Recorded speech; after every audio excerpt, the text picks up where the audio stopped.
welcome back. So today we're going to be talking about what you really are, right? What are we? We might oftentimes think we're just the body and mind, that we are just our thoughts, just our actions. This is, again, the folly of the mind. The problem with thought in general is that since thoughts are limited, since thoughts are fleeting, since they are always changing and adapting to their surroundings, the ego puts together for itself that because how my processing of the world goes, and it is limited, then I must be the limited aspects of me too.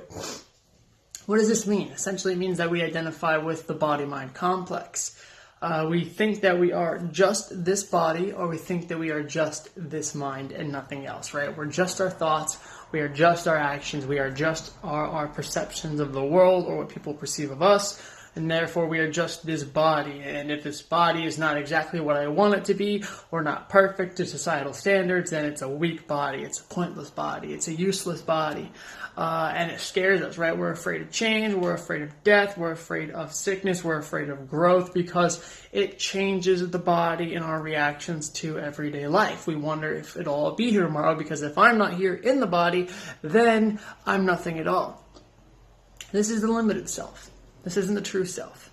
And that's why spiritual life is so important, because it shows us through empirical provings to the self, right? Through meditation, through discernment, through dissociation, through pure cultivated awareness and mindfulness, that we can see things of name and form, aptly known as Namarupa, are in fact the illusions, right?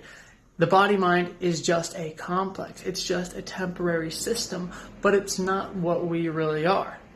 We are awareness. Pure awareness at our core. If we weren't, then we wouldn't be able to step back and be mindful and have awareness of a happening at all.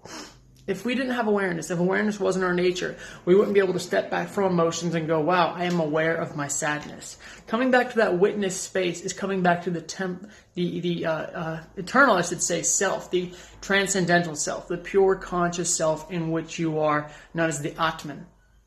And the Atman is identical with Brahman. That is all of reality. When you meditate on this, when you discern, when you practice, you begin to see the light of consciousness, the pure nature of what you are, more clearly every single day. And the beauty of this is that once you begin to see the true nature of what you are, you begin to realize what you are not is in fact the body and in fact the mind.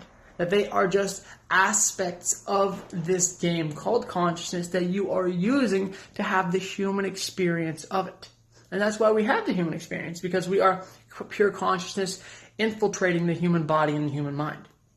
Now, this can be discovered in a multitude of ways, but the biggest ways are, again, through insightful meditation, through discernment in daily life, and through continued mindfulness and bringing ourselves back to a state of pure awareness. If you can do this, I can, of course, say that you're not the body and mind and that you are the eternal self. You're not going to believe it unless you discern for yourself. And that's the beauty of Vedanta, is that it gives us these tools and it gives us these realizations and says, do your own research and tell me what conclusion you come to.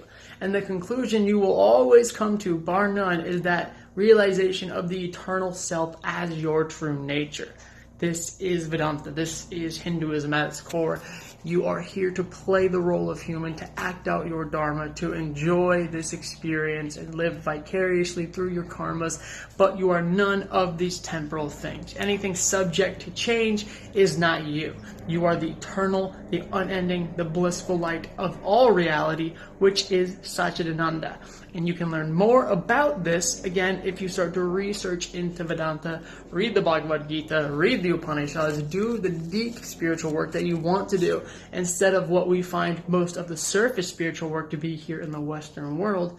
And these revolutions and revelations will come to you more so than ever before, and it will change your whole perception of existence, and you will live with bliss. And that's not just something I'm saying, it's something you can discover for yourself. So that is what you are, and I hope you enjoy this video. If sure, make sure to leave a comment for what you'd like to talk about next time. And as always, I will see you guys then. Ram Ram.